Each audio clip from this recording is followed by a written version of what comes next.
The year is 1451. The setting is the vibrant, noisy, and claustrophobic city of Genoa, perched on the northwestern coast of Italy. In a narrow stone house near the Porta Soprana, a child is born into a world of wool and weaving. His name is Cristoforo Colombo. His father, Domenico, is a wool weaver, a respectable but grueling trade.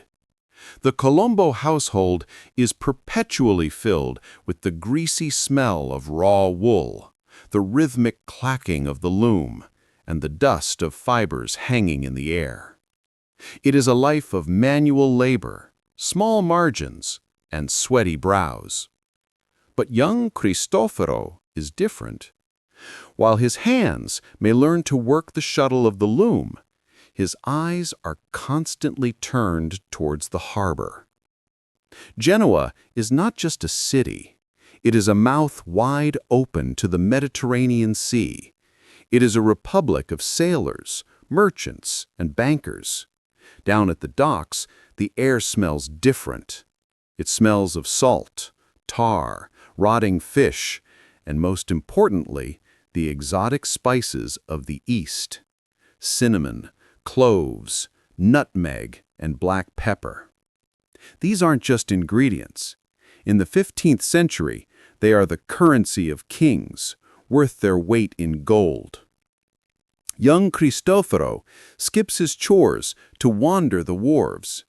He watches the massive carracks and galleys dock, their hulls battered by storms, their sails patched and weary. He listens to the sailors speaking a dozen different dialects, men who have seen the coast of Africa, the islands of the Aegean, and the ports of the Levant. They speak of monsters in the deep, of boiling seas near the equator, and of the unimaginable riches of the Great Khan in the East. Two major influences shape his growing mind. The first is a book, The Travels of Marco Polo. Cristoforo devours the stories of Cathay, China, and Tsipangu, Japan, lands where palaces are roofed with solid gold and the sea is filled with pearls. The second influence is a geopolitical earthquake that shakes Europe to its core. In 1453, when Cristoforo is just a toddler, Constantinople, the great capital of the Eastern Roman Empire, falls to the Ottoman Turks under Sultan Mehmed II.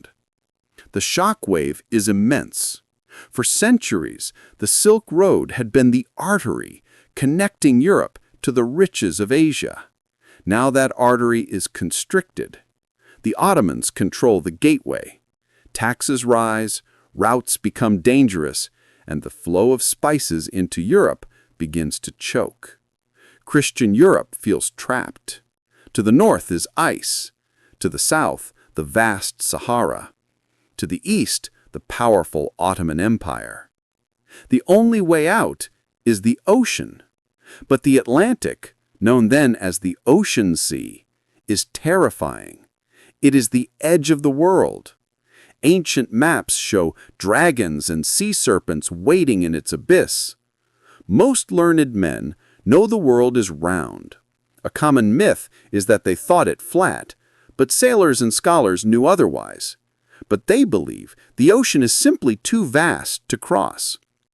They think there is no land between Europe and Asia, just an endless, lethal expanse of water that would kill any crew with thirst and starvation before they reach the other side.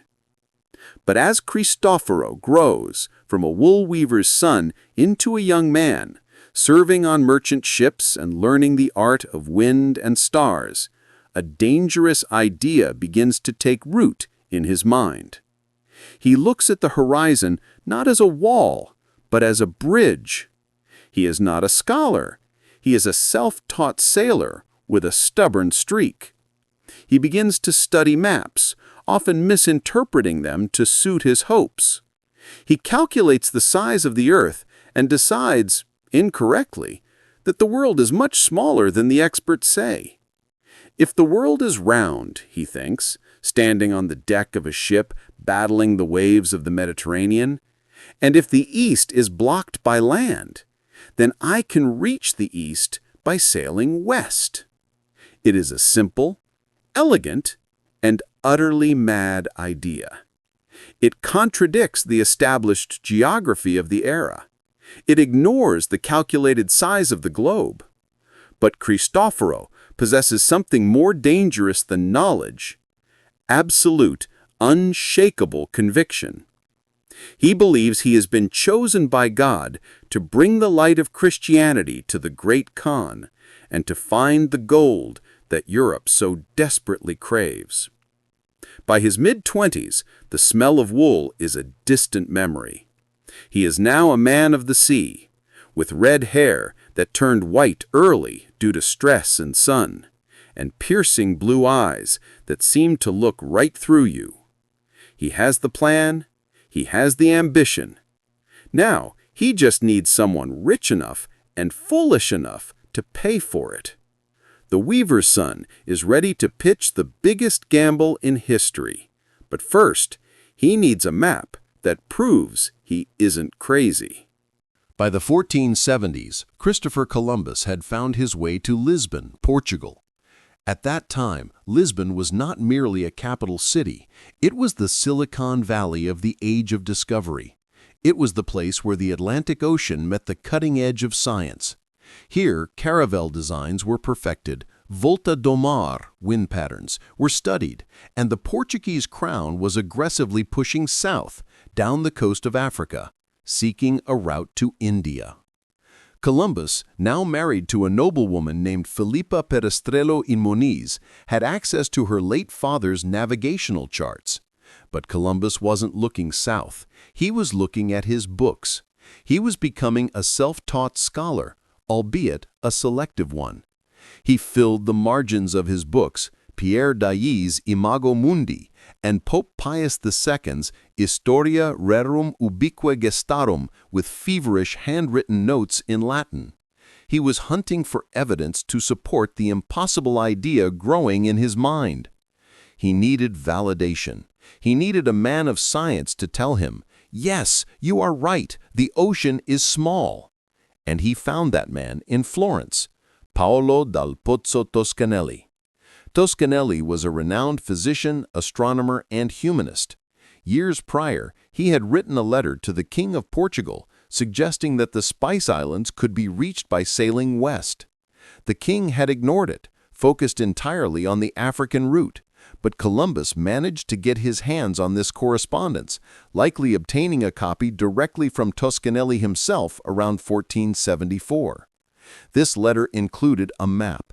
It was a grid, simple and geometric, but to Columbus it was a holy relic. On this map, Toscanelli had drawn Europe on the right and Asia on the left. But there was a glaring, catastrophic discrepancy. Toscanelli had grossly overestimated the size of the Asian continent, stretching it far to the east. Consequently, he squeezed the Atlantic Ocean into a manageable puddle. According to Toscanelli's chart, the island of Cipangu, Japan, was located roughly where Mexico is actually situated. He wrote to Columbus with encouraging words, "The voyage is not as difficult as you think. On the contrary, the course is certain." Columbus took this validation and ran with it. But he didn't just stop at Toscanelli's error, he compounded it. He cherry-picked data from every source he could find to shrink the world further. He used the calculations of the ancient geographer Ptolemy, who had underestimated the Earth's circumference. He used the estimates of the Arab astronomer Alfraganus, but he made a critical unit conversion error. Alfraganus used Arabic miles, which are longer, but Columbus assumed they were Roman miles, which are shorter. By combining these errors, Columbus calculated that the distance from the Canary Islands to Japan was only about 2,400 nautical miles. The reality? It was nearly 11,000 nautical miles. If Columbus had known the true distance, he never would have sailed. No ship of that era could carry enough food and fresh water for such a voyage. The crew would have died of thirst halfway across. The experts of the Salamanca Committee later rejected Columbus, not because they thought the world was flat, but because they correctly calculated that the ocean was too vast. They were right. Columbus was wrong. But standing in his study in Lisbon, surrounded by rolled parchments and the smell of beeswax candles, Columbus didn't see a math error. He saw destiny. He looked at Toscanelli's map and saw a direct highway to the gold-roofed palaces of the Great Khan. He called his plan La Empresa de las Indias, the enterprise of the Indies. It was a plan built on a house of cards, supported by miscalculations, mistranslations, and wishful thinking. But it gave him the scientific veneer he needed to approach a monarch. He wasn't just a sailor with a hunch anymore. He was a man with a map from a famous Florentine astronomer. He rolled up the charts. The theory was solid in his mind. The distance was short. The prize was infinite. Now he just needed a king to give him the ships. He turned his eyes toward the Portuguese court of King João II. It was time to make the pitch. The year is 1484. Christopher Columbus, now in his early 30s, stands before King João II of Portugal. This is his big moment. He is not in a dusty study anymore. He is in the throne room of the most advanced maritime nation on earth. King João II, known as the Perfect Prince, is a sharp, ruthless, and highly intelligent monarch. He is not a man easily swayed by fairy tales. He has spent his reign pouring resources into finding a route to India by sailing east, around the massive continent of Africa. His captains are inching closer every year. Columbus unfolds his charts. He speaks with the passionate intensity of a fanatic. He explains the smallness of the world. He traces the line from the Azores to Cipango, Japan. It is a matter of weeks, Your Highness, he argues. Give me caravels, and I will give you the East. But then Columbus does something that makes the court gasp. He doesn't just ask for ships. He makes demands, outrageous demands. For a man of humble birth, a forrader, a weaver's son, to dictate terms to a king is unheard of. Columbus demands the title of Grand Admiral of the Ocean Sea, the position of Viceroy and Governor of all lands he discovers, 10% of all profits, gold, spices, gems derived from these lands forever, for him and his heirs. King João II listens quietly. He doesn't throw Columbus out immediately. Instead, he does what any prudent CEO would do. He consults his R&D department. He hands Columbus's proposal to his Junta dos Matemáticos, the Council of Mathematicians. These were not superstitious men. They were the best geographers and astronomers in Europe. They took Columbus's numbers and analyzed them without emotion. They looked at his conversion of Alfraganus's miles. They looked at his estimation of the degree of longitude. Their verdict was brutal and swift. They returned to the king and effectively said, "This man is deluded. His math is wrong. The world is not that small. The Atlantic is vast. If you send ships west, they will not find Japan, they will find a watery grave." The king rejects the proposal, but the sting of rejection is made worse by the context. Portugal doesn't need Columbus. They're winning the race their own way. They are methodically mapping the African coast. Why gamble on a suicidal trip west when the eastern route is almost open?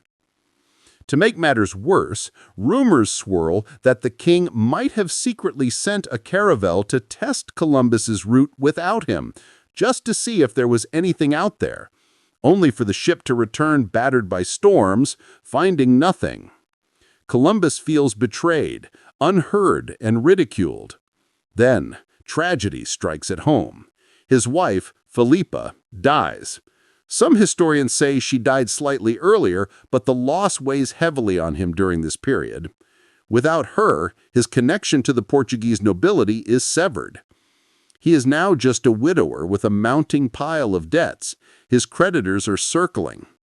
If he stays in Lisbon, he faces debtor's prison. In 1485, broke, humiliated, and grieving, Christopher Columbus packs his few belongings. He takes his young son, Diego, by the hand. They slip out of Portugal like fugitives, avoiding the main roads to dodge creditors. He crosses the border into Spain.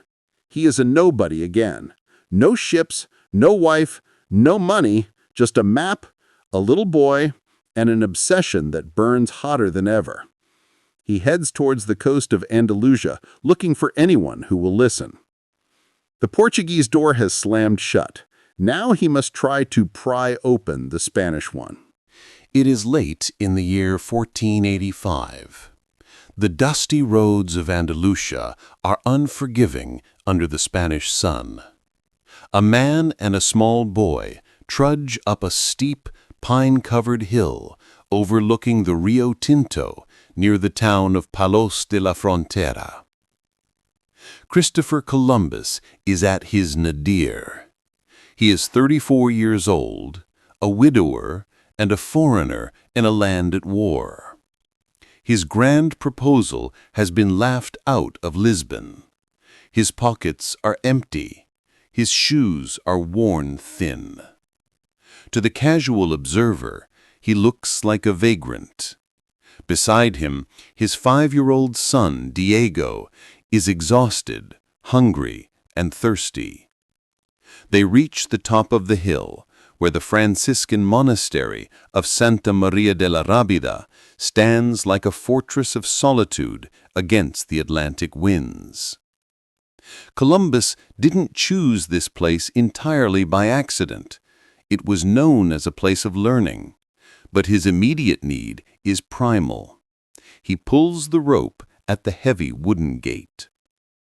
A friar opens the porter's lodge. Columbus, in his heavy Genoese accent, asks for a simple charity, water and a piece of bread for his son. While Diego eats, Columbus strikes up a conversation with the friar. But this is no ordinary conversation.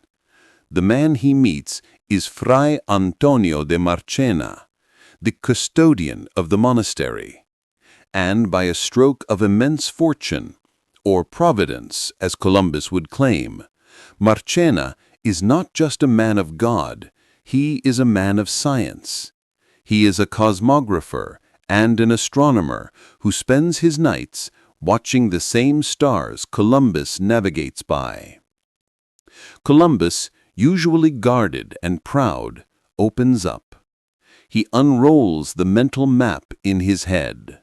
He speaks of the West, of Toscanelli, of the shortcut to India. Usually, when Columbus speaks to clerics, he receives theology in return. But Marchena listens with scientific curiosity. He doesn't dismiss the idea. In this quiet monastery garden, surrounded by the scent of orange blossoms and the distant sound of the sea, the two men bond over the geometry of the earth. Marchena realizes that this vagrant is a man of immense knowledge and vision. He calls for another friar, Fray Juan Perez. If Marchena was the scientist, Juan Perez was the networker. He was the former confessor to Queen Isabella of Castile herself. He knew the queen's soul, her ambitions, and her piety. He knew that she, unlike the Portuguese king, might be susceptible to a proposal that promised not just gold, but the spread of Christianity to new lands. The monks of La Rábida offer Columbus something he hasn't had in years: sanctuary and support. They agree to take care of young Diego, educating and housing him within the monastery walls. This frees Columbus from the burden of single parenthood, allowing him to travel the mobile Spanish court. But they give him something even more valuable than babysitting. Juan Perez writes a letter of introduction to the royal court.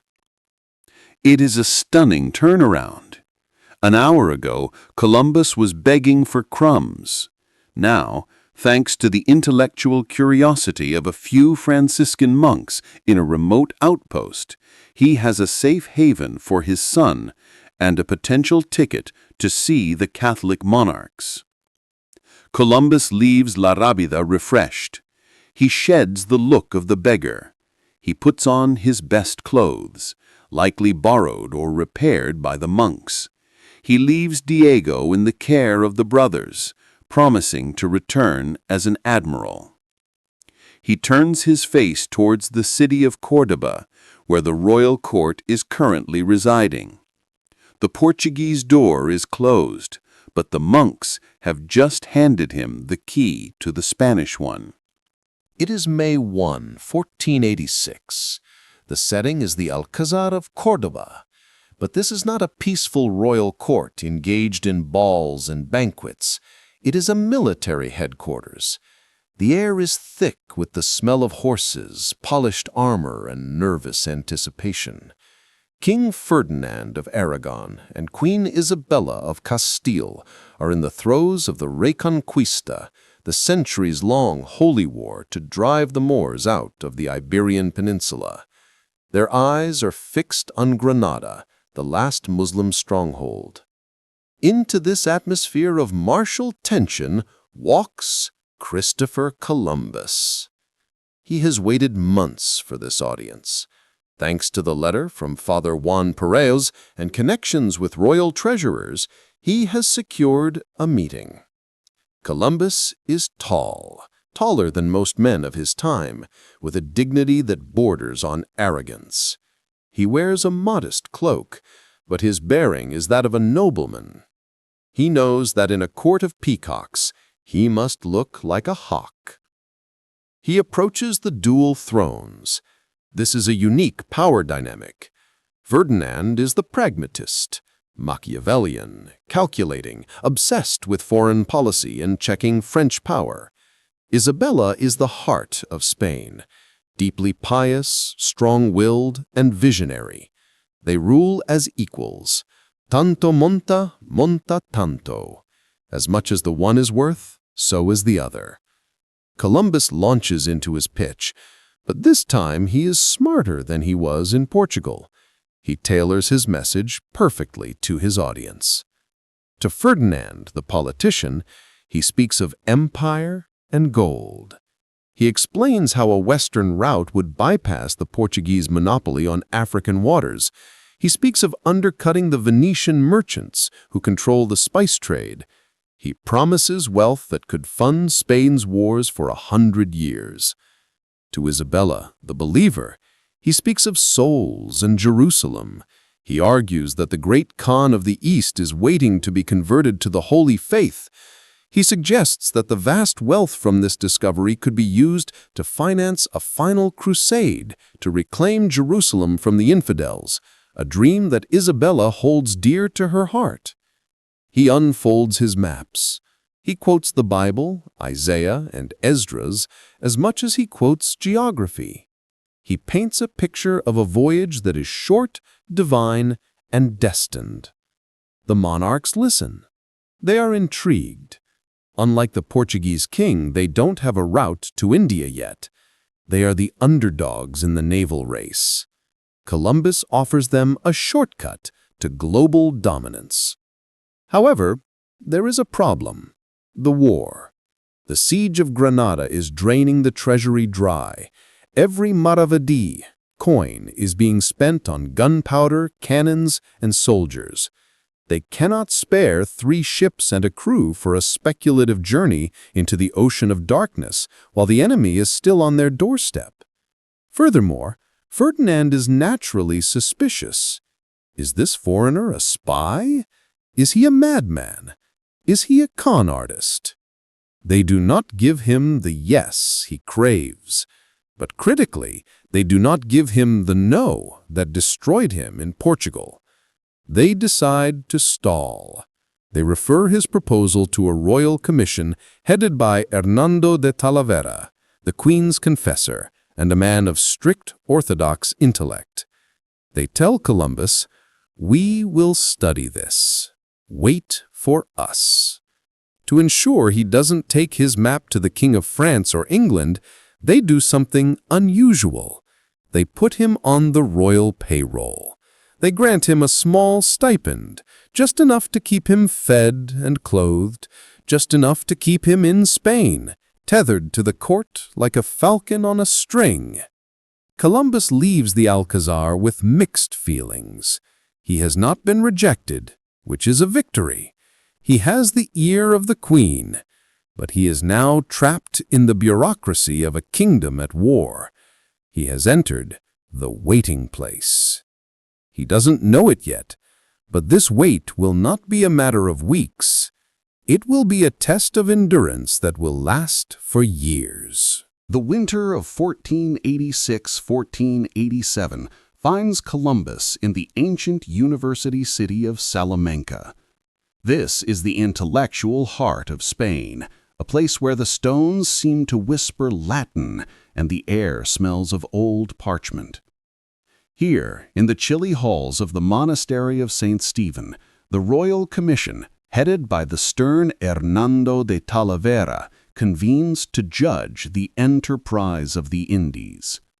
There is a pervasive myth in modern pop culture that this meeting was a battle between a genius who knew the world was round and a room full of superstitious idiots who thought it was flat. This is completely false. Every educated person in that room, every priest, every astronomer, every navigator, knew perfectly well that the Earth was a sphere. The ancient Greeks had proven it 1,500 years earlier. The Venerable Bede had written about it. Dante had written about it. The shape of the planet was not on trial. What was on trial was the size of the sphere. Columbus stands before the committee like a student defending a thesis, but he is combative and secretive. He refuses to show him his detailed map, fearing they might steal it, as the Portuguese potentially tried. Instead, he argues his data.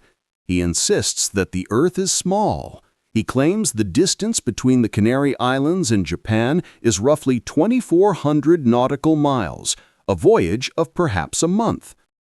The committee members lean back in their chairs, crossing their arms. These are men who have studied Eratosthenes, the Greek mathematician who calculated the Earth's circumference with frightening accuracy centuries earlier. They look at Columbus's numbers and they shake their heads. They pull out their own charts. "Señor Colón," one might have said, "you claim the ocean is narrow, but our calculations show that the Earth is vast. The distance to the Orient is not 2,400 miles, it is over 10,000 miles. They do the logistics. A caravel can store fresh water and hardtack, dry biscuits, for perhaps 6 to 8 weeks. If the ocean is as wide as the committee says, the ships will run out of food long before they reach land. The crews will die of thirst. The ships will become floating coffins in the middle of nowhere. It is physically impossible, they conclude. The Western Ocean is an impassable barrier. Columbus cannot defeat their math. Their math is right. In fact, the committee was almost exactly correct about the size of the Earth. Columbus was hopelessly wrong. So Columbus switches tactics.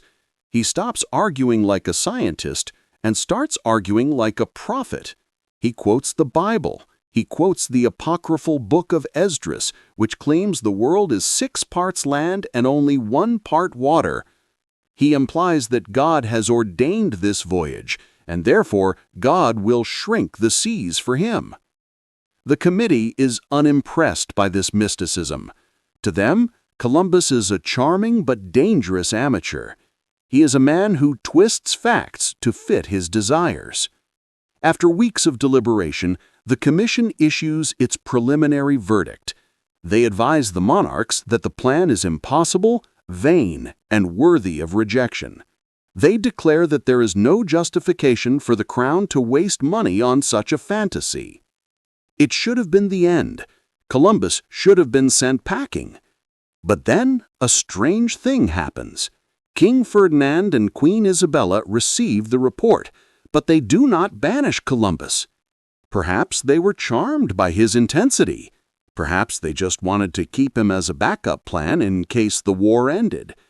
Or perhaps Isabella saw something in his eyes that the academics missed: pure, unadulterated faith. They tell Columbus, "The report is not favorable, but the subject is not closed. We will reconsider when the war is over." It is a soft no, a not yet. Columbus survives the committee, but his ego is bruised. He knows the experts are laughing at him. He is right about the existence of land for the wrong reasons, and they are wrong about the lack of land for the right reasons. Neither side knows that a massive pair of continents, North and South America, is hiding in the middle of the ocean, waiting to save Columbus from dying of thirst. The years following the Salamanca rejection, from 1487 to the end of 1491, were defined by one word for Christopher Columbus: waiting. The Spanish court was not a fixed address. It was a vast, moving army dedicated to the Reconquista. Columbus, along with countless other petitioners, had to follow the royal standards as they moved from city to city: Salamanca, Cordoba, Seville, Malaga. He was always on the periphery, a shadow lurking outside the tent of destiny. The monarchs kept him on a minimal retainer, a small annual salary sufficient to prevent him from starving, but certainly not enough to afford dignity. It was a clever tactic: keep the visionary alive, but keep him hungry and dependent. Columbus was forced to sell maps and books just to supplement his meager income. This prolonged period of frustration took a personal toll. In Cordoba, Columbus formed a relationship with a local woman, Beatriz Enriquez de Arana. Though they never married, she bore him a second son, Fernando, who would later become one of Columbus's most important biographers.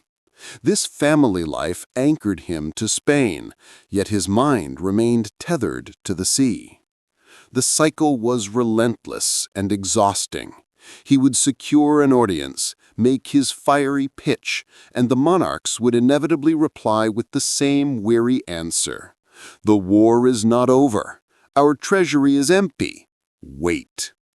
The Spanish campaign against Granada, the last Moorish stronghold in Iberia, was a grueling, expensive slog.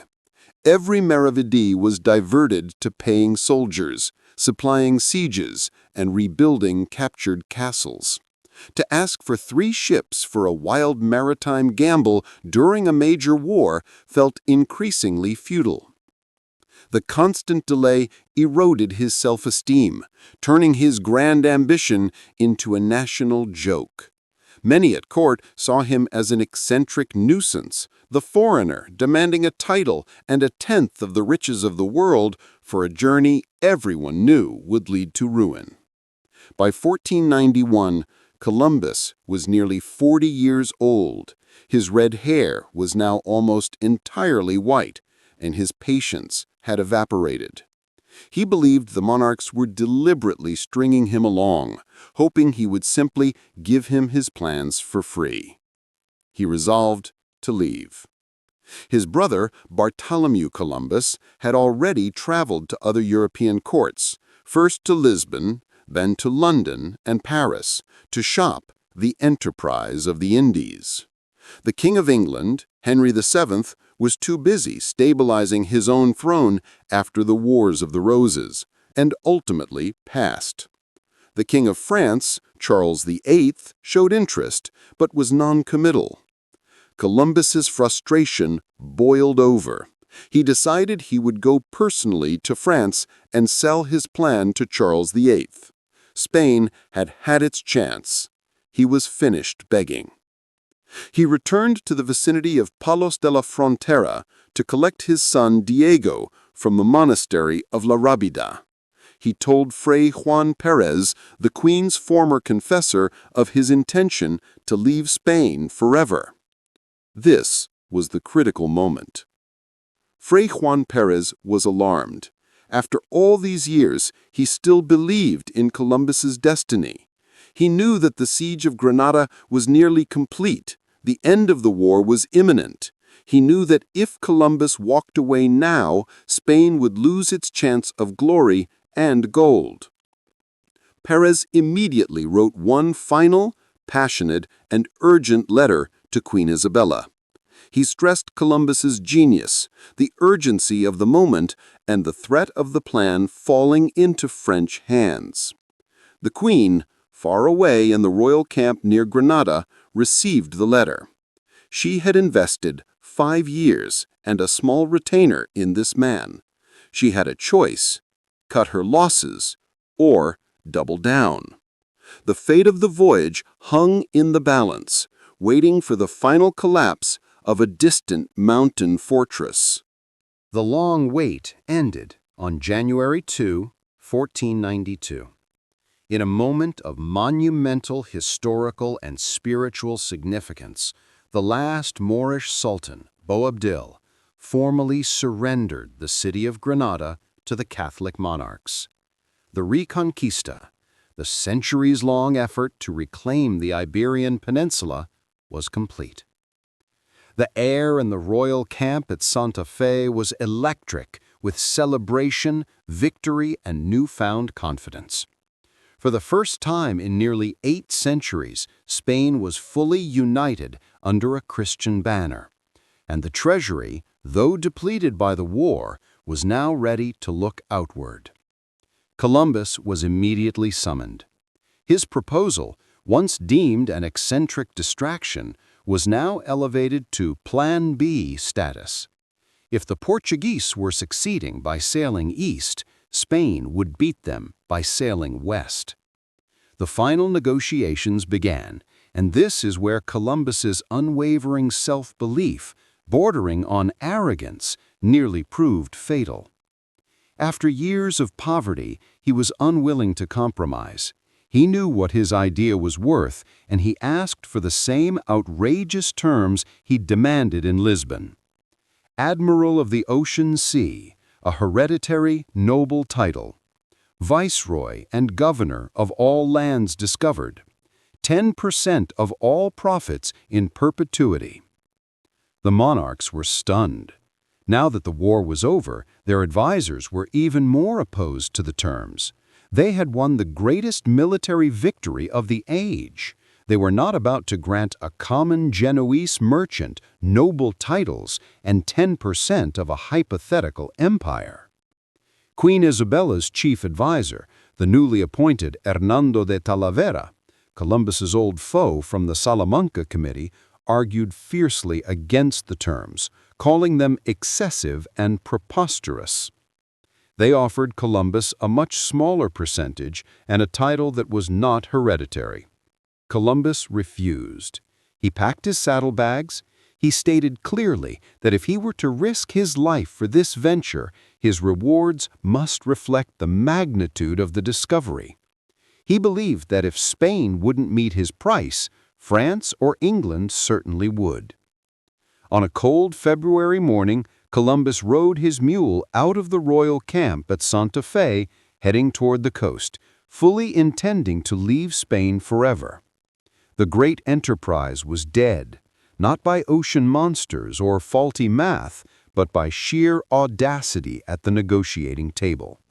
But fate, or rather, a shrewd politician, intervened.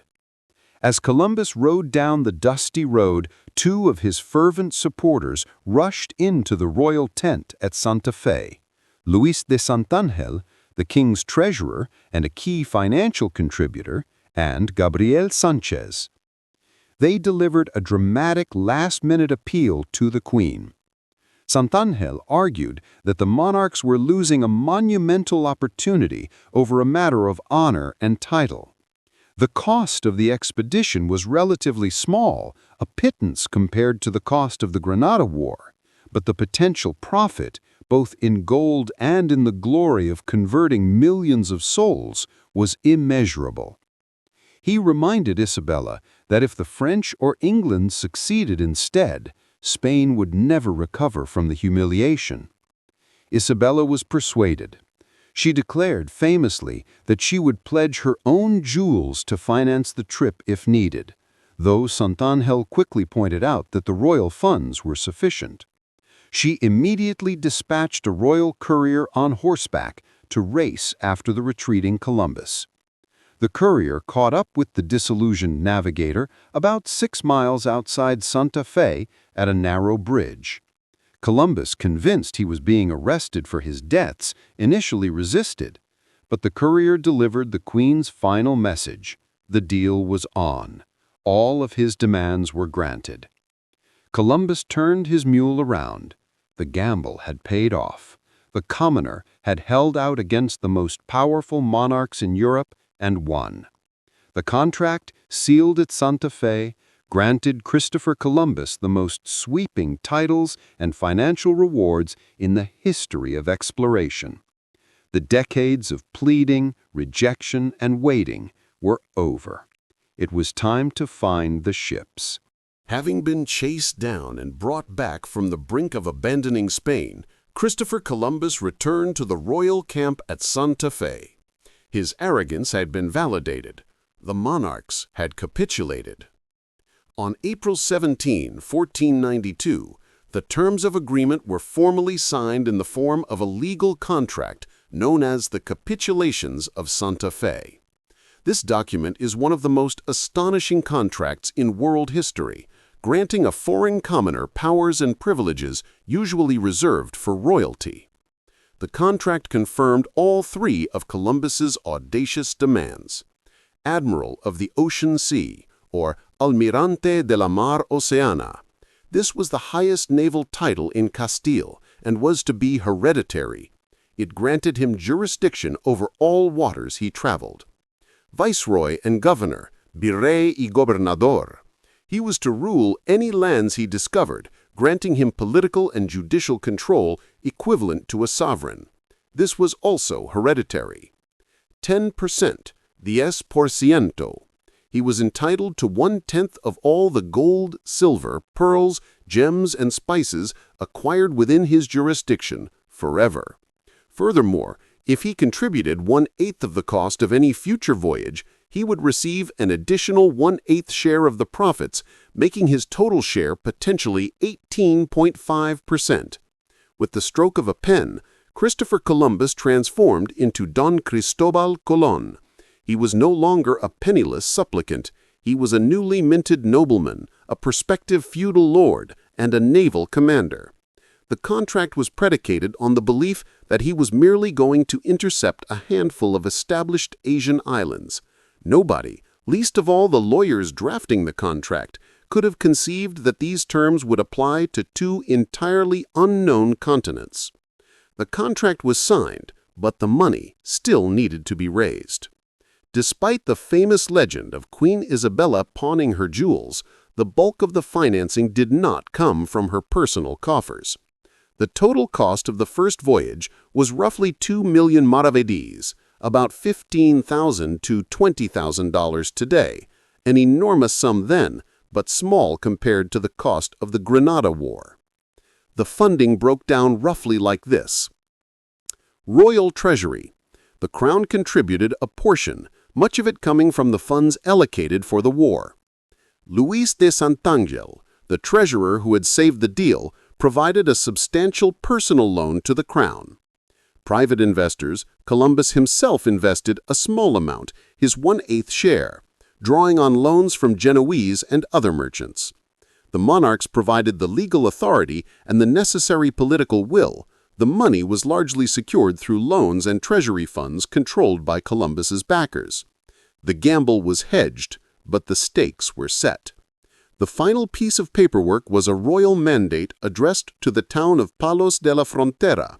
As a punishment for prior misdeeds against the crown, piracy and smuggling, the town was ordered to furnish 2 fully equipped caravels for Columbus's voyage for 1 year, free of charge. The royal decree was sealed with the Great Seal of Spain. With the contract signed and the royal command issued, Columbus departed Santa Fe. The next stop was Palos, the small, indebted port town that would become the unwilling launch pad for one of history's most consequential journeys. The years of talking were over. The sailing was about to begin. In May 1492, Don Cristobal Colon, admiral of the Ocean Sea and viceroy designate, arrived in the small port of Palos de la Frontera. He carried the capitulations, the signed contract granting him untold power, and, more practically, a royal mandate. This decree ordered the town to provide and provision 2 fully equipped caravels for his voyage, free of charge, as a penalty for past maritime transgressions. Columbus believed the hard part was over. He was sorely mistaken. The town of Palos, a cluster of fishing families and experienced but cautious sailors, met the royal mandate with utter horror and defiant silence. The decree was meant to save the crown money, but it amounted to a death sentence in the eyes of the locals. News travels fast in port towns. The sailors of Palos knew the Lisbon junta's findings. The voyage was suicidal. The ocean was too vast, and the Genoese foreigner was mathematically wrong. They might respect the crown, but they feared the endless, dragon-infested void of the Western Ocean more. For weeks, Columbus stood on the docks trying to enforce the decree. The carpenters refused to outfit the ships. The riggers refused to mend the sails. Most crucially, no one signed up to crew the vessels. The sight of Columbus, a foreigner, offering riches for a trip into oblivion was met with suspicion and derision. The admiral of the Ocean Sea couldn't even find a cook. The monarchs had to intervene a second time. They issued a stern clarification, promising severe penalties, including confiscation of property, for anyone in Palos who continued to obstruct the mission. They also offered amnesty and pardons to any criminals who would sign on as crew, a desperation tactic that provided only a few reluctant sailors. The stalemate was broken by a local family of enormous influence, the Pinzon brothers. Martín Alonso Pinzon and Vicente Yáñez Pinzon were wealthy, highly respected shipowners and master mariners of Palos. They were the town's maritime aristocracy.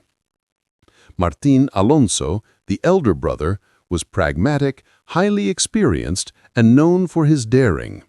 He heard Columbus's pitch and, unlike the cynical masses, was captivated by the sheer audacity of the reward.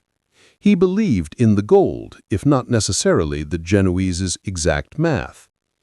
Martín Alonso made a decision that saved the expedition. He publicly threw his considerable weight, ships, and reputation behind Columbus. The Pinzon contribution was threefold. The ships, Martín Alonso provided and captained the Pinta. His brother, Vicente Yáñez, provided and captained the smaller, faster Niña, which the Pinzons personally insisted on re-rigging with lateen sails for better speed. The third ship, the largest vessel, the Santa Maria, was rented, and Martín Alonso helped secure its lease. The crew, most crucially, the Pinzons' endorsement calmed the fears of the local sailors. If the experienced Pinzons were going, it couldn't be a guaranteed suicide mission. Within days of the Pinzons' commitment, the tide turned. Martín Alonso used his money, influence, and threats to complete the outfitting of the ships and recruit the necessary crew. The 3 ships, the Santa Maria, Columbus's flagship, the Pinta, and the Niña, were finally ready to launch. The expedition, now manned by about 90 reluctant, fearful, but ultimately brave sailors, was prepared to launch. The monarchs had provided the authority, but the Pinzon brothers, provided the reality. The great unknown Western Passage finally had a crew.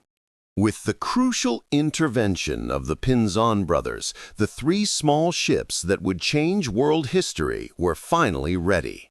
They were anchored near the monastery of La Rábida, bobbing restlessly in the tidal waters of the Rio Tinto. Compared to the massive galleons of later centuries, these vessels were startlingly small for such an epic task. The expedition consisted of 3 ships and approximately 90 men. The Santa Maria. This was Columbus's flagship. She was the largest of the 3, a heavy, slow now, or a type of carrack, of perhaps 100 tons. She had a high stern castle and a deep draft, making her clumsy in certain seas. Her size gave the crew a slight psychological comfort, but her handling was inferior. Columbus commanded her, but she was chartered, not owned, by the admiral. The Pinta, a caravel, fast, light, and reliable. She was captained by Martín Alonso Pinzón, who had financed her. She was the best sailing vessel of the 3, vital for scouting and fast travel. The Niña, the girl, the smallest and most agile, named after her owner, Juan Niño. She was captained by Vicente Yáñez Pinzón, Martín Alonso's younger brother. Originally rigged with triangular lateen sails for Mediterranean maneuverability, the Pinzons insisted on quickly converting her to square sails for the more demanding long-distance Atlantic crossing. The decks of these 3 ships were chaotic with last-minute loading. The logistics of provisioning for a voyage of potentially months without resupply were brutal. Every cubic inch of space had to be maximized. The bulk of the provisions were dedicated to keeping 90 men alive on the open sea. Water, the most critical resource. Fresh water was stored in large wooden casks and barrels. Even with the utmost care, water spoiled and grew stagnant quickly, becoming the greatest risk to morale and health. Food staples. Sailors lived on a bland, monotonous diet. The ships were loaded with tons of hardtack, biscuits baked so hard they were almost impervious to mold, but difficult to chew, salted meat, pork and beef, dried legumes, beans and chickpeas, and large quantities of olive oil and vinegar. Drink and luxury. Wine was considered safer than water and was drunk liberally. Every man was allocated a daily ration of wine, which often served as the only source of comfort. On deck, chickens and small pigs were brought aboard to provide fresh meat early in the voyage, before they were consumed or died in the harsh conditions. Below deck, the conditions were cramped and unforgiving. There were no cabins for the ordinary crew. They slept where they could, on the decks, in the storage spaces, or on heaps of sails, and during the constant damp stench of bilge water, unwashed bodies, and rotting food. Privacy was non-existent. In the final hours before departure, the port of Palos was gripped by a mixture of fear and piety. The men knew the risks. They crowded into the local churches for confession. Farewells were tearful and desperate. The sailors' families truly believed they were saying goodbye forever. They were sailing off the known edge of the world. Columbus, however, was in his element.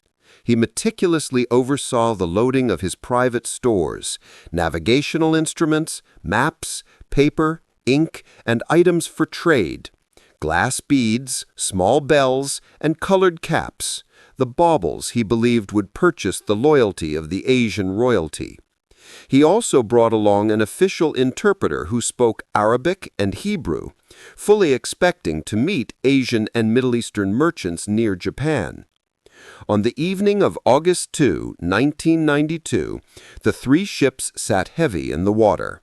The sails were furled, the crews were quiet, and the admiral stood on the deck of the Santa Maria, watching the lights of Palos. He had the contract, the ships, and the crew.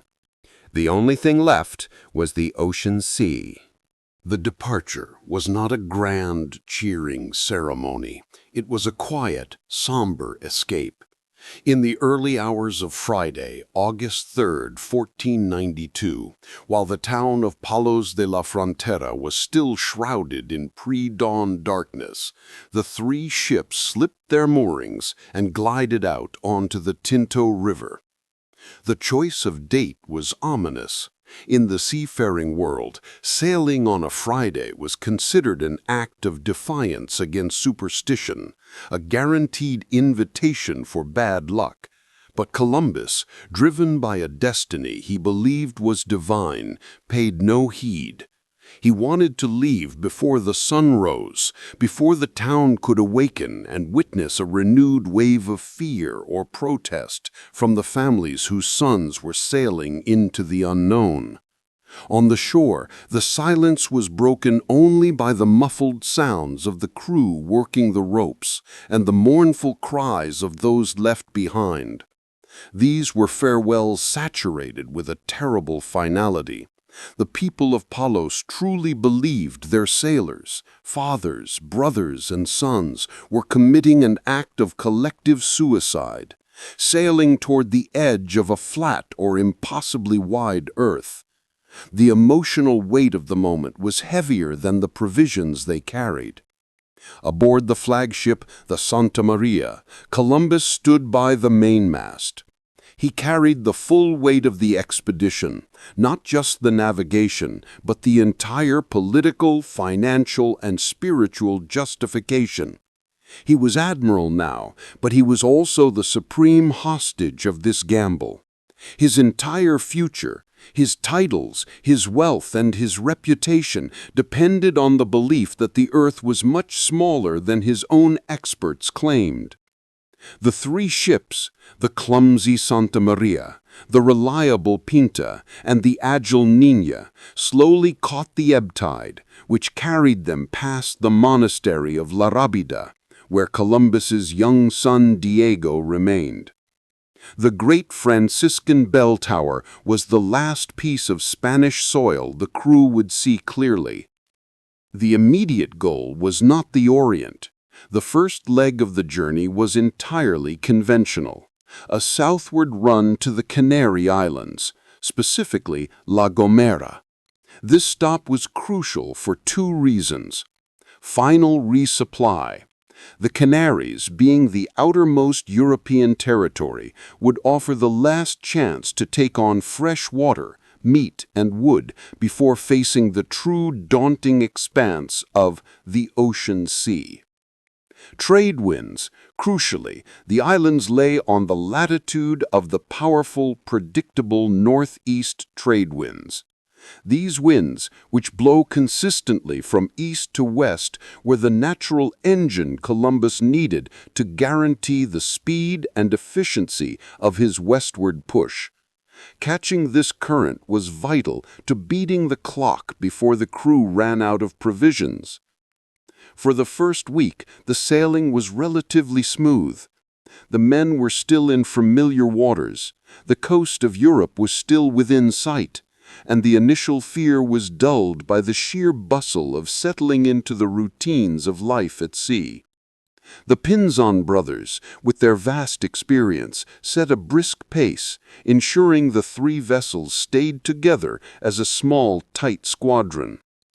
The Atlantic was still the Atlantic, beautiful, indifferent, and vast, but the crews were sailing along the periphery of the known world. They knew the next stage, after the Canaries, would be the true test, the point of no return, where they would sail straight into the terrifying emptiness known as the Sea of Darkness.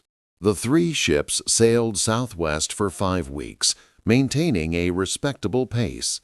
On August 12, 1492, they sighted the Canary Islands, the final European outpost before the terrifying emptiness of the Western Sea.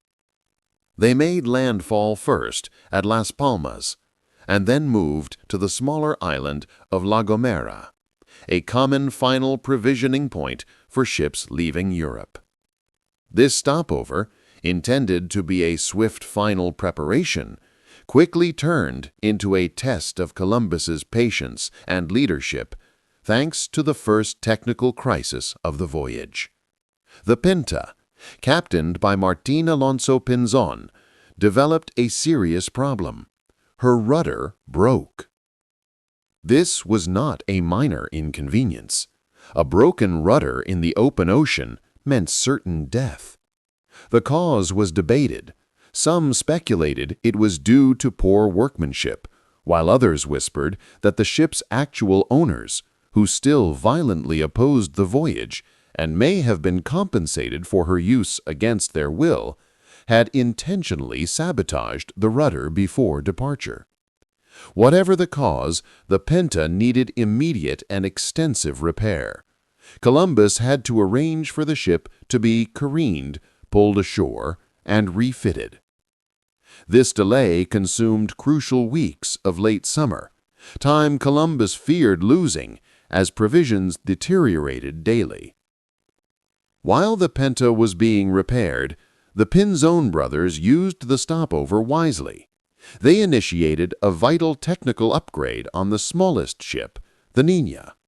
She had originally been rigged with lateen, or triangular sails, which were excellent for maneuvering in the Mediterranean, but inefficient for crossing vast, sustained distances in the Atlantic.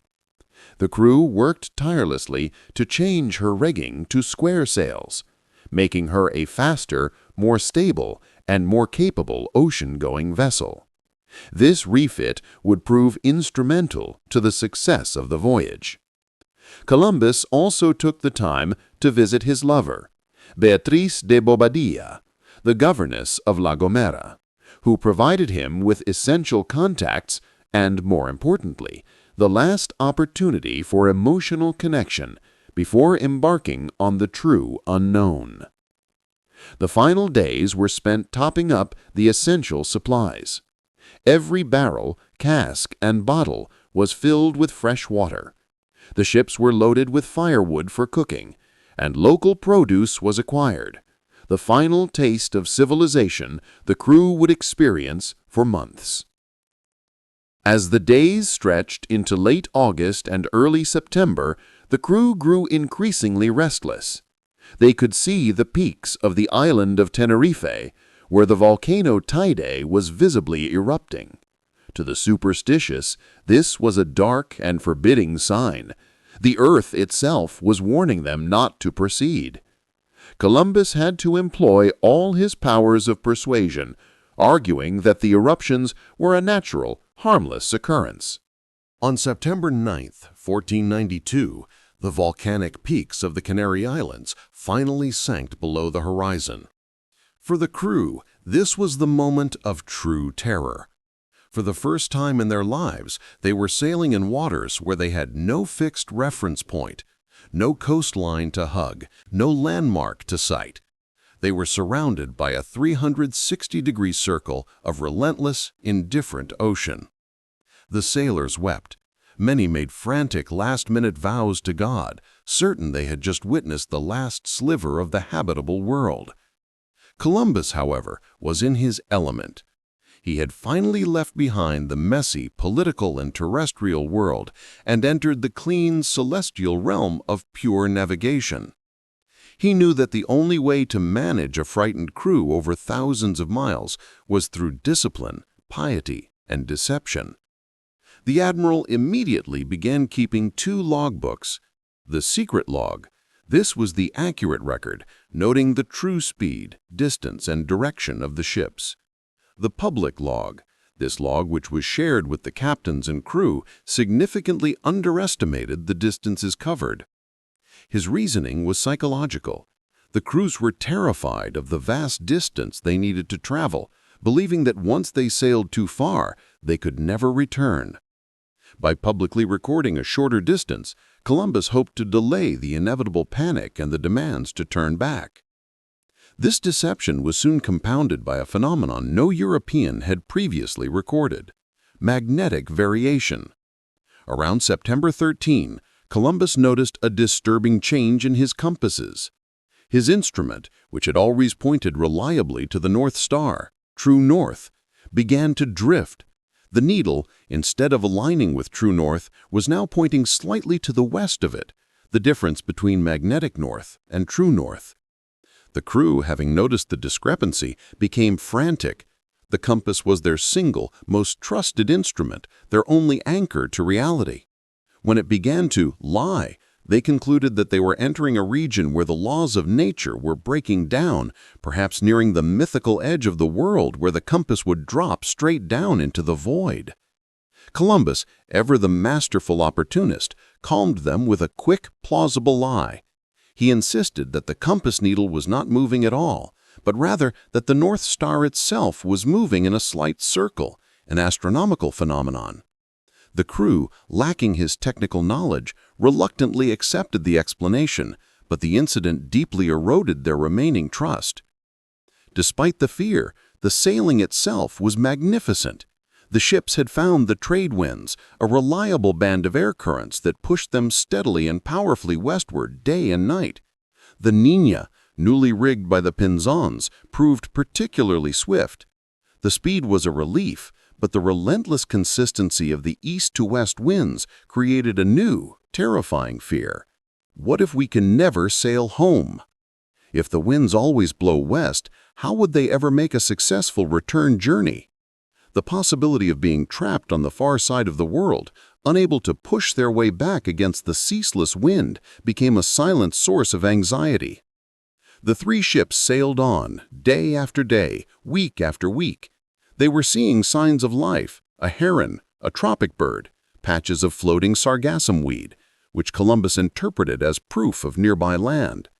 But the vast, unbroken circle of the horizon always remained.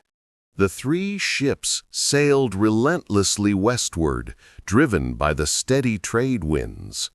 The initial fear of the crew soon morphed into a gnawing existential anxiety, amplified by the strange sights that began to appear in the middle of the empty ocean. The first major geographical anomaly they encountered was the Sargasso Sea. Around September 16, they entered a vast, slow-moving patch of the Atlantic, where the water was littered with floating vegetation, great mats of brown and yellow sargassum seaweed. To the terrified sailors, this was deeply unnerving. Seaweed usually indicates proximity to a coast or submerged rocks. In the middle of the open ocean, it looked like a sign that they had run aground on some invisible, submerged landmass. They feared dense mats would entangle the rudders and stop the ships dead in the water, stranding them forever. Columbus, consulting his charts, assured them that this was merely a natural ocean phenomenon. He turned the fear into a sign of hope, arguing that such plant life must have been recently torn from a shore. Land is surely near, he insisted. For the next few weeks, the ships became magnets for false signals and desperate hope. September 14, they saw a single tropic bird, a species known to rarely venture more than 200 miles from land. The crew was ecstatic. Columbus adjusted their course slightly, believing they were now just a day or two from Jipangu, Japan. The bird flew away, and the ocean remained empty. September 20, two boobies, seabirds, landed on the rigging of the Niña. Boobies, like herons, rarely sleep at sea. This was a clear sign of nearby land, perhaps just hidden beyond the horizon. The joy was palpable. The men cheered, believing they had finally found one of the small islands Toscanelli had promised. For 2 days, they sailed in the direction the birds had flown, but found only more sea. September 25. Martin Alonso Pinzon, standing on the forecastle of the Pinta, let out a mighty shout, "Tierra! Tierra!" He pointed toward the southwest. The sun was setting, and in the distance, a massive mountainous shape seemed to rise out of the haze. The crews of all three ships dropped to their knees in prayer, weeping with relief. Columbus, calculating the visual, agreed it looked like a great landmass. They adjusted course toward the apparition. By morning, the mountains had dissolved back into the clouds. It had been a mirage, a trick of the equatorial light on the horizon. These near discoveries were psychologically devastating. Every time the crew's spirit soared, the sight of the empty horizon brought them crashing down lower than before. By early October, the men had been at sea for a month without seeing anything but water and sky. The fresh water was growing stale, the hardtack was weevily, and the monotony of the journey had begun to take its final toll. The false promises had run out of currency. The crew was no longer praying, they were grumbling. The officers were no longer correcting course, they were exchanging worried glances. They had been lied to about the distance, and now they felt trapped by the relentless trade winds. The fear shifted from the ocean itself to the man who commanded them. The whispers of mutiny began. By early October 1492, the atmosphere aboard the three ships had turned toxic. They had been at sea for a full month since leaving the Canaries, sailing roughly 4,000 miles, according to Columbus's true log, though the crew believed it was far less. The initial excitement over floating weeds and stray birds had vanished, replaced by a deep, despairing certainty that Columbus had hopelessly miscalculated the distance. The crew's complaints shifted from fear to direct challenge. The sailors were mostly Andalusian farmers and fishermen, tough men, but uneducated in advanced navigation. Their argument was visceral and powerful. They were sailing relentlessly downhill on the ocean's curve, and the relentless east-to-west trade winds would make the return journey impossible. They feared being trapped on the far side of the globe, forced to become cannibals, or simply wait to perish. The ringleaders, primarily aboard the Santa Maria and the Pinta, became increasingly bold. They demanded that Columbus turn the ships east immediately. The whispers of mutiny grew louder, turning into open defiance. Martín Alonso Pinzón, captain of the Pinta, played a complicated game. While publicly backing Columbus and even demanding he sail west, he had his own ambitions. He was the most respected sailor in the fleet, and his loyalty was crucial. He and his brother, Vicente Yáñez Pinzón, acted as reluctant buffers between the furious crew and the stubborn admiral. The confrontation came to a head around October 10. According to various accounts, though often dramatized by later historians to heroic effect, the crew delivered an ultimatum. They would sail west no longer. They were ready to seize control, turn the ships around, and perhaps even throw Columbus overboard to silence his tyrannical ambition. Columbus, standing alone against 90 frightened, desperate men, used every ounce of his charisma and authority. He did not deny the danger, but he appealed to their greed and their faith. He reminded them of the wealth they had been promised, the contracts they had signed, and the shame of turning back when God's purpose was so clearly guiding their sails. But words were no longer enough. He needed a compromise, a deal that acknowledged their fear without yielding his authority. The legendary bargain was struck. Columbus promised the crew that if they did not sight land within 3 more days, he would reluctantly agree to turn the ships eastward and return to Spain. This was a masterful psychological move. Columbus knew his accurate log showed that they had already traveled far enough that they must be nearing the landmass that later became the Americas, even if it wasn't the Japan of his dreams. He was betting his life on the fact that the land of the Taínos was closer than the shores of Asia. 3 days was the absolute limit of his patience and the very last thread of the crew's obedience. The crews sullenly agreed. They went back to their stations, their terror now replaced by a tense, nervous anticipation. They had 3 days of hope before they were either saved or destined for a humiliating, dangerous return journey. The air was heavy, the silence broken only by the creak of the timbers and the ceaseless rush of the water beneath the hull. The fate of the entire expedition and the future of the American continents rested upon the sight of a single cloud, a sudden drift of a log, or the flutter of a lost bird.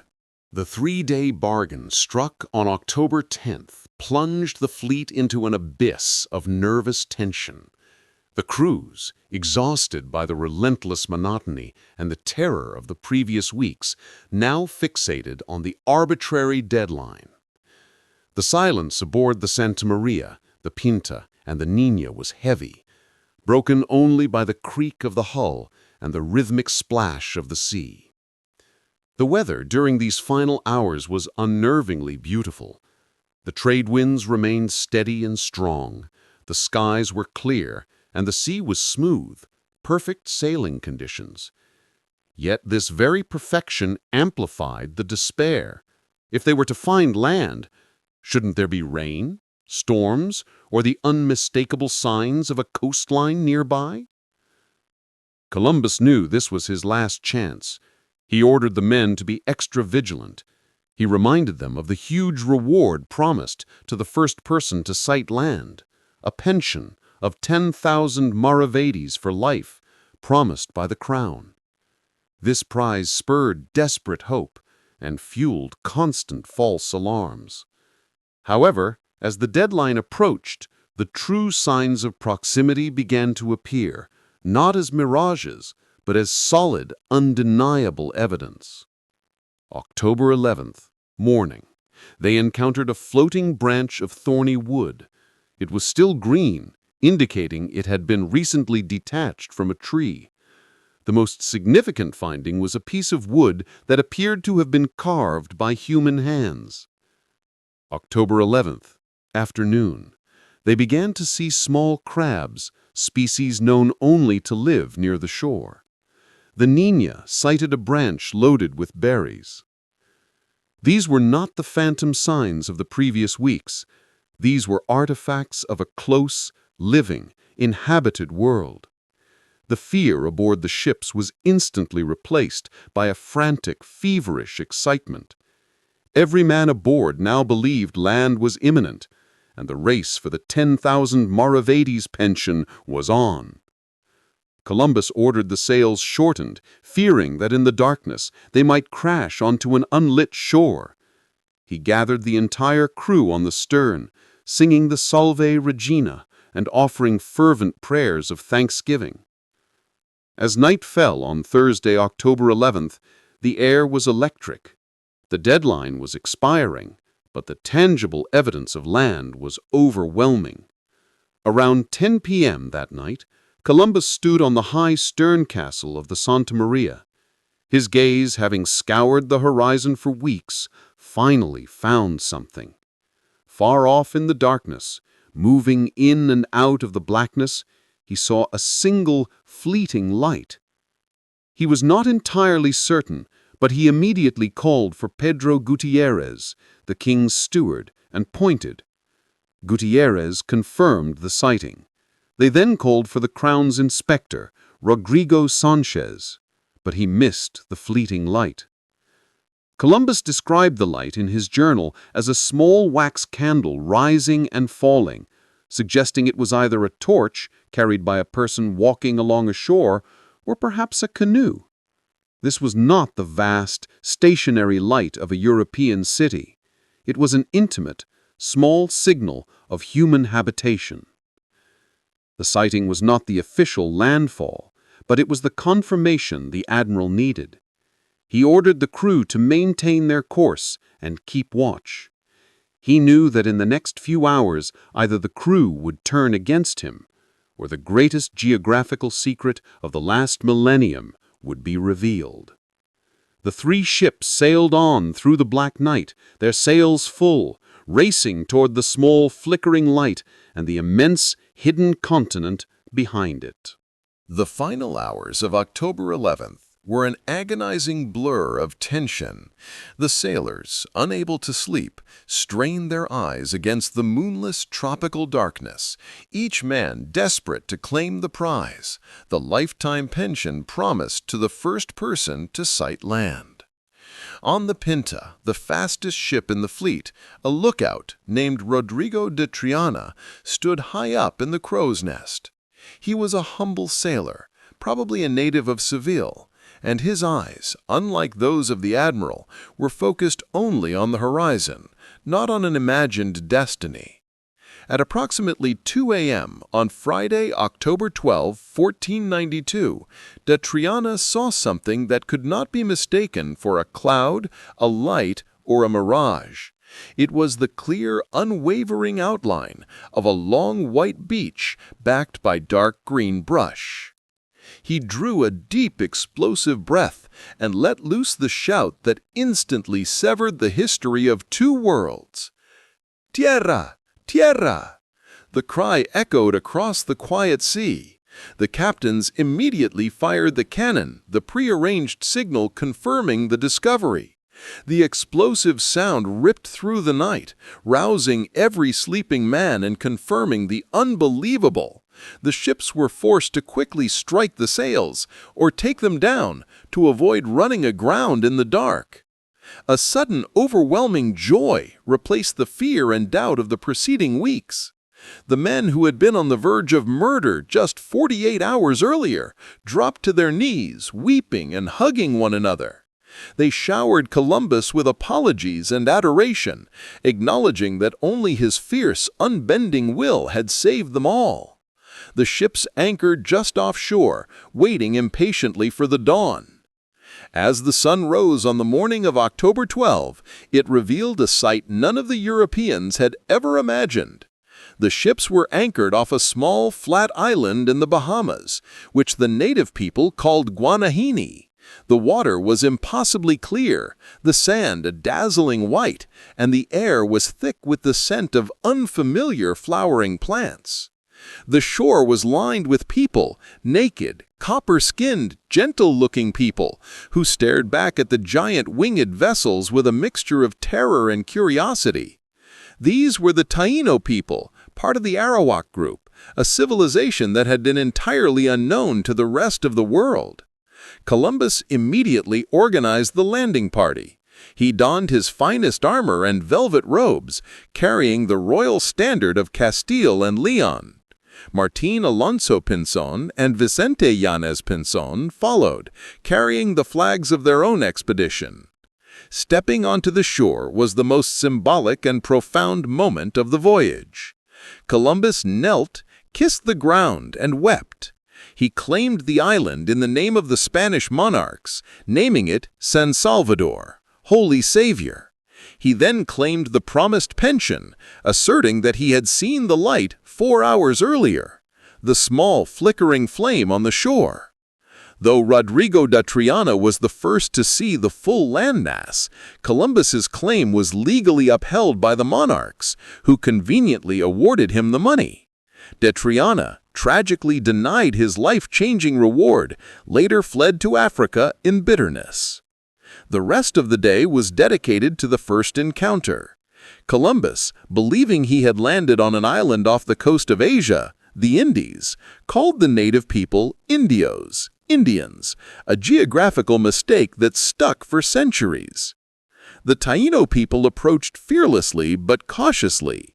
They offered the Europeans gifts of parrots, thread, and javelins. Columbus's diary entry from that day reveals his immediate, exploitative assessment. He noted the Taínos' lack of weapons and quickly concluded they would make good and intelligent servants. The first contact between the Old World and the New was complete. It was a moment of profound wonder and the quiet beginning of a catastrophic tragedy. The moment of pure geographical awe that marked the landfall on San Salvador quickly dissolved into the relentless engine of Columbus's original motivation, gold and the Orient. The Taino people, whom Columbus wrongly named Indians, were a revelation. They were a people of the Neolithic age, living in peaceful, communal simplicity. They were generous, curious, and utterly devoid of fear or hostility toward the strange bearded men who had arrived in their huge winged canoes. They wore little clothing, lived in thatched houses, and sustained themselves with fishing and growing cassava root. Columbus, judging them entirely through the lens of a 15th-century European feudal mind, immediately assessed their potential. His diary from those first days is illuminating and chilling. He noted their very handsome bodies and good intellects, but concluded they ought to be good servants and easily made Christians. He saw not equals, but potential subjects and laborers. The only thing that truly captured the admiral's attention was the occasional small ornament worn by the natives, tiny pieces of gold shaped into nose rings, earrings, or small pendants. The Taino people, oblivious to the metal's value to Europeans, were happy to exchange these baubles for the glass beads, broken pottery, and small bells the Spanish sailors offered. Columbus, believing he was now in the outer archipelago of Asia, was convinced that the massive gold-roofed palaces of Cipango, Japan, were just around the next corner. He used sign language, pointing to the gold and then pointing west, frantically trying to ask where this precious metal originated. The Taino, trying to communicate with the desperate foreigner, pointed south and spoke the names of larger islands, possibly Cubanacan, Cuba, or Bohio, Hispaniola.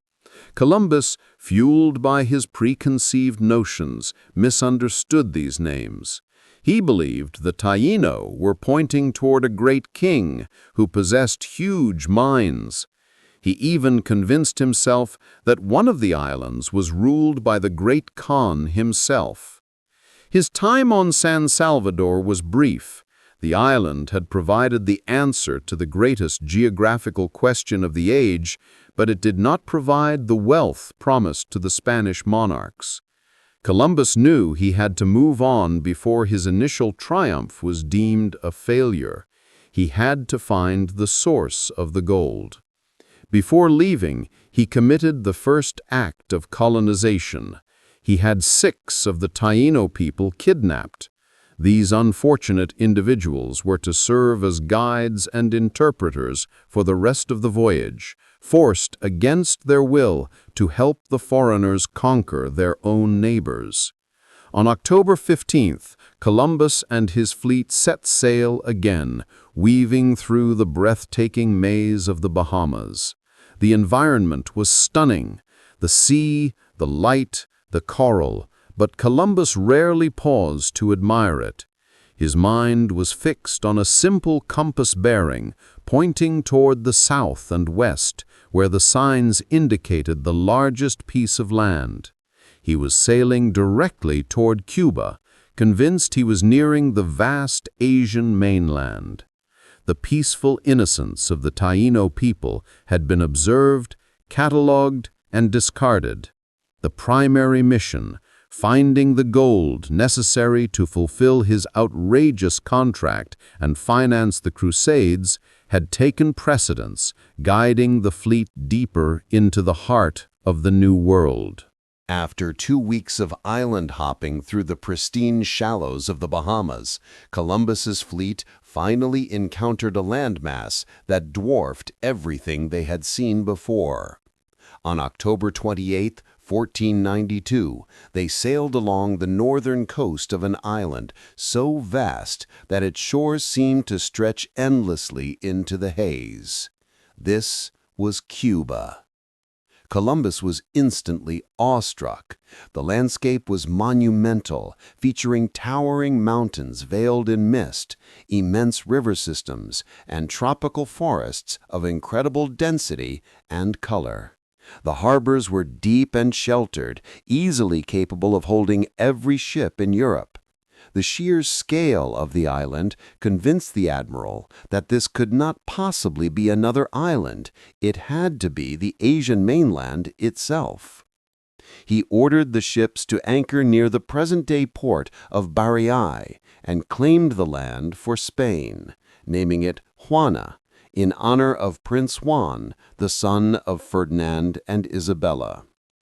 Columbus was now in the final throes of his original delusion. He was convinced that he had reached the province of Cathay, China, and that the glittering palace of the Great Khan was merely a short trek inland. His journal entries during this period reflect an intense, almost frantic self-conviction. He was not finding a new world, he was proving his old maps right. He sent 2 envoys inland to seek out the Emperor of the Orient. The delegation included a man named Rodrigo de Jerez and Luis de Torres, the expedition's official interpreter who spoke Hebrew, Arabic, and Aramaic, languages presumed to be useful for dealing with Asian royalty and Jewish merchants. The envoys, however, found no gold-roofed palaces, no silk-clad emissaries, and certainly no Great Khan. After marching for several days, they returned with a report on what they did find: a Taino village of simple palm-thatched huts. Locals who were friendly and generous, but had no concept of an emperor or a global empire. 2 strange new phenomena: the custom of locals curing and smoking aromatic leaves, which they called tobacco; the European discovery of tobacco; the practice of growing and eating a strange root vegetable called the patata, potato. Columbus, disappointed but undeterred by the lack of direct contact with the Khan, refused to accept that Cuba was anything other than the mainland. He continued to interrogate the locals through captured interpreters, asking them, with wild gesticulations, about gold and the location of a wealthy nearby island. The Taino kept pointing east-southeast, mentioning a place called Bohio, Hispaniola, Haiti. They also tried to warn him of a fiercer man-eating tribe known as the Caribs, a warning Columbus promptly ignored. To silence any potential doubts among his crew and solidify his claims to the monarchs, Columbus forced every sailor and officer aboard the fleet to sign an oath. This legal document stated that they had sailed to the continent of Asia and that Cuba was unequivocally part of the mainland. Any man who ever denied this under oath would face having his tongue cut out and a fine of 10,000 maravedis. This act demonstrated the full extent of the admiral's ambition. He was not content to merely discover a new world. He had to forcibly legislate his discoveries to fit his flawed original plan. As November began, the rumors of gold in Bohio, Hispaniola, grew too tempting to ignore. Columbus, convinced he was just slightly south of Japan, made the critical decision to leave the massive mainland of Cuba and sail toward the promised land of riches. By the end of November 1492, the fleet was sailing along the eastern tip of Cuba, still utterly convinced they were tracing the edge of the Asian mainland. But the continued absence of silks, spices, and the Great Khan was creating tension, particularly among the captains. The pressure to return with undeniable proof of wealth was immense. The stress finally fractured the unity of the expedition on November 21, 1492. Martín Alonso Pinzón, the veteran mariner and crucial local benefactor who had saved the entire voyage in Palos, sailed the fast caravel Pinta away from the rest of the fleet and vanished. This was an act of insubordination and desertion. Pinzon, driven by the gold fever that now gripped every Spaniard, decided to prioritize his own interests over the admiral's command. He had gathered information from the captured Taíno interpreters, suggesting a major gold deposit lay on a different island, and he intended to find it first, claim the wealth, and return to Spain as the true hero of the Indies, bypassing Columbus entirely. Columbus was left enraged and deeply vulnerable. Pinzon had been his right-hand man, the one who understood the local sailors and controlled the best ship. Now, with the Pinta gone, he was left with only the clumsy flagship Santa Maria and the smaller Niña, captained by Vicente Yáñez Pinzon, who remained loyal, perhaps out of caution, perhaps out of respect for the admiral. The loss of the Pinta was a logistical disaster. It meant Columbus's fleet was suddenly reduced by a third, leaving him with fewer men and less cargo space. It forced him to confront the grim reality that his own men, particularly the ambitious ones he depended on, were more loyal to the promise of gold than to his titles or his authority. For the next 5 weeks, Columbus pursued his new goal, the island of Bohio, or Babec, as the natives sometimes referred to it, which Columbus believed meant the island of gold. This island was the ultimate destination, based on the persistent rumors from the Taíno people. On December 6, 1492, the remaining 2 ships sighted the massive mountainous coastline of the next island. It was strikingly beautiful, with high snow-capped peaks, which were actually white clouds, and lush green valleys, far exceeding the beauty of Cuba. Columbus was so captivated that he named it La Isla Española, the Spanish island, which later became known as Hispaniola, now split into Haiti and the Dominican Republic. Hispaniola was immediately different. The natives here were even more generous, but they wore more visible gold ornaments than the people of San Salvador or Cuba. The local caciques, chiefs, lived in larger villages and displayed items like copper bells and small masks made of gold.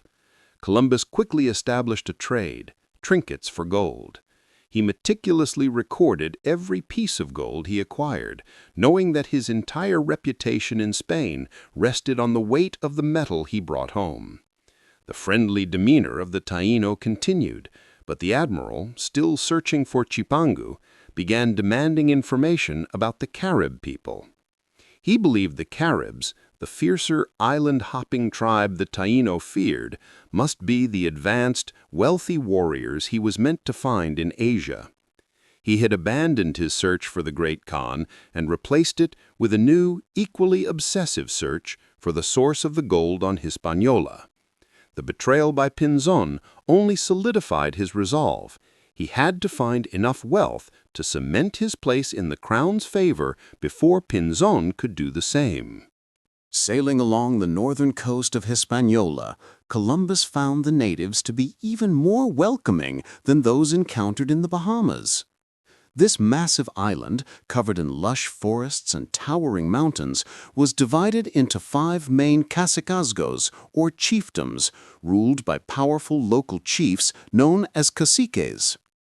Columbus quickly sought out the most influential cacique in the region, Guacanagar. Guacanagar ruled the chiefdom of Marién in the northwestern region of the island. He was a young man, described in Columbus's journals as exceptionally noble, generous, and possessing an air of genuine warmth. The meeting between the admiral and the cacique was a theatrical event, defined by immense cultural misunderstanding. Guacanagar, having never conceived of private property or conquest, treated the strange newcomers with overwhelming hospitality. He presented Columbus with gifts of small golden ornaments, fine cotton cloths, and exotic parrots.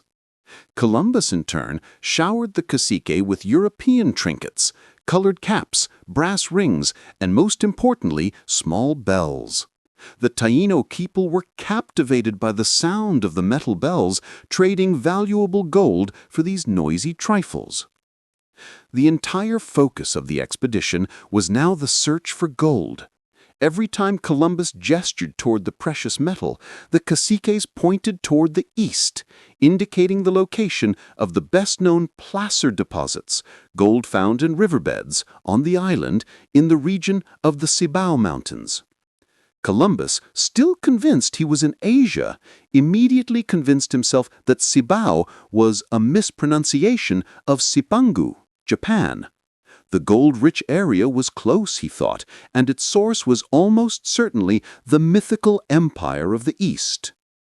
The Taino people were also terrified of the Caribs, the feared, warlike tribe from neighboring islands who occasionally raided their settlements. Columbus, in a display of power, showed the caciques the might of Spanish weaponry, firing a cannonball that tore through the jungle trees. Guacanagad was duly impressed, seeing the Spaniards as powerful allies who could protect his people from the Caribs. Columbus, with the promise of protection, was granted free access to trade and explore. He was now fully convinced that Hispaniola was the island that would justify his entire expedition. He had found a peaceful people, an overwhelming source of wealth, and a politically savvy alliance with Guacanagar. He was on the verge of returning to Spain, but first he needed to secure a larger cache of gold and make a formal base. He needed to find the mines of Cibao. The only thing slowing him down was the continued absence of the Pinta, which he suspected was already in the Cibao region, secretly filling its own coffers. The 3-month deadline he had originally given himself was now pressing. He had to secure the gold and return to Castile before the onset of the dangerous winter storms. The very elements that had pushed him across the Atlantic were now demanding his immediate departure. The festive mood and burgeoning alliance with Cacique Guacanagari came to an abrupt, terrifying end on Christmas Eve, December 24, 1492. Columbus had ordered the 3 ships to hug the northern coast of Hispaniola, seeking a perfect, sheltered harbor from which to launch his exploration of the gold-rich Cibao Mountains. As Christmas approached, the admiral, exhausted by months of command and constant watchfulness, retired for the night, leaving the helm of the Santa Maria, his flagship, in the hands of a young, inexperienced ship's boy. In the dead of night, while the seas were calm and the entire crew was sleeping or relaxing during the holiday watch, the worst possible accident occurred. The ship's boy, distracted and drowsy, failed to notice the strong currents. At approximately midnight, the Santa Maria ran aground on a large submerged coral reef. The sudden grinding impact violently shook the ship. Columbus rushed on deck, immediately realizing the catastrophe. The water was shallow, but the flagship was wedged fast. The admiral frantically ordered the mainmast cut away and the rudder thrown overboard to lighten the load, hoping to pull the Santa Maria free with the anchor cables. Unfortunately, the impact had been too severe. The hull was irreparably pierced, and the ship quickly began to break up in the gentle surf. The proud flagship, the vessel that had carried Columbus to glory, was lost. The entire crew was saved, thanks to the swift, professional assistance of Vicente Yáñez Pinzón, captain of the Niña. Pinzón rushed his small caravel alongside, taking the admiral and all the stranded sailors aboard. The disaster was total. The expedition was now reduced to 2 small caravels, the Niña and the absent Pinta. The immediate danger was obvious. The remaining 2 ships could not possibly carry all the men and cargo back to Spain. However, Columbus, in a brilliant feat of political opportunism, instantly saw the wreckage not as a failure, but as a chance to fulfill a crucial part of his royal contract, founding a permanent settlement. Cacique Guacanagari, witnessing the disaster, displayed astonishing generosity. He sent his people to the wreck site to help salvage everything, guarding the Spanish goods fiercely and returning every item, even the smallest nails, to the distraught sailors. He wept with Columbus, treating the loss of the admiral's ship as his personal misfortune. Columbus approached the cacique with a new proposal. Since the Santa Maria was beyond saving, they would use the salvaged timber, cannons, and supplies to build a fortified settlement. Guacanagari readily agreed. The local chieftain saw the fort as a permanent Spanish garrison that would protect his people from the raiding Caribs. Working tirelessly, the sailors dismantled the wreckage and built a sturdy wooden fort in the Taíno village. Columbus named this first permanent European settlement in the New World La Navidad, the Nativity, in honor of the day of the shipwreck. Columbus selected 39 men, the most willing and able, to remain behind, provisioning them with enough food, weapons, and tools to establish a gold trading post and a base for future exploration. He instructed the men to remain peaceful, trade fairly, and, most importantly, find the source of the gold. On January 4, 1493, Columbus prepared the Niña and the Pinta for the return journey. He had lost his flagship, but he had gained the colony, a treasure, and an alliance. He was ready to face the ocean and deliver the news that would shock the world. The Niña, battered and leaking, finally sailed into the port of Palos de la Frontera on the morning of March 15, 1493. The sight of the small caravel, 3 days shy of 7.5 months after it had slipped away in the pre-dawn darkness, caused an explosion of emotion. The entire town, which had believed its sons dead, poured down to the docks. Grief turned to pandemonium, fear to ecstatic celebration. Church bells rang ceaselessly, and the townspeople, weeping tears of joy, rushed to greet the surviving crew. Columbus, now admiral of the ocean sea, stepped onto the dock, a hero. He was a man who had left Spain as a desperate, rejected beggar and returned as the author of the greatest geographical feat in history. And then fate delivered one final, cruel twist of irony. The Pinta arrived later that same day. Martín Alonso Pinzon, battered by the same storms, had managed to land near the port of Bayona. He sailed into Palos, hoping to beat Columbus to the capital and deliver his own personalized version of the discovery, thereby claiming the glory and the rewards. He was denied. Columbus's flagship was already anchored, the cannons were firing, and the people were cheering their admiral. Pinzon was ordered to report immediately to Columbus. Humiliated and severely ill, he had contracted a severe fever on the return voyage. Pinzon refused the order and retreated to his home. He died a few weeks later, consumed by illness and the crushing bitterness of being overshadowed by the man whose voyage he had personally saved. The journey to Barcelona. The real climax was yet to come.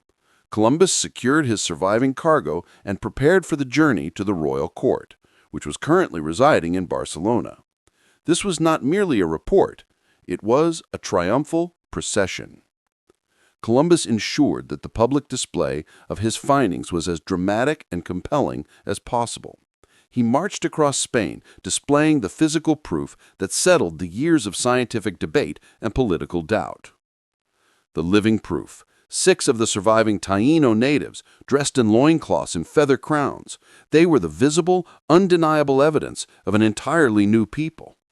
The flora and fauna. Exotic parrots of vibrant colors, strange plants and specimens of cotton and unusual fibers. The gold. The small but sufficient cache of gold dust, nuggets, and jewelry, confirming the wealth of the Indies. When he arrived in Barcelona, Ferdinand and Isabella received him with the highest honors ever afforded to a subject.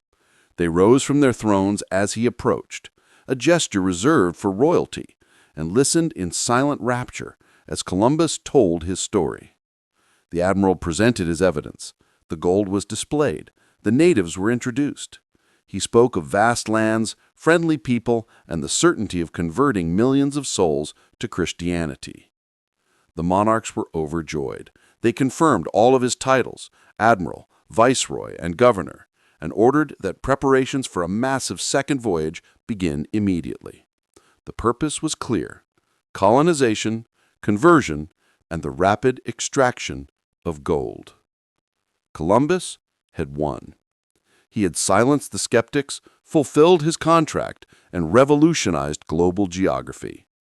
The first chapter of his life, the chapter of desperation, belief, and discovery, was closed. He had changed the world forever, all based on a mathematical error and a 3-day bargain. The next time he sailed, he would not be a supplicant on a 3-ship gamble, but the viceroy leading an armada of 17 ships and 1,500 colonists ready to claim his empire.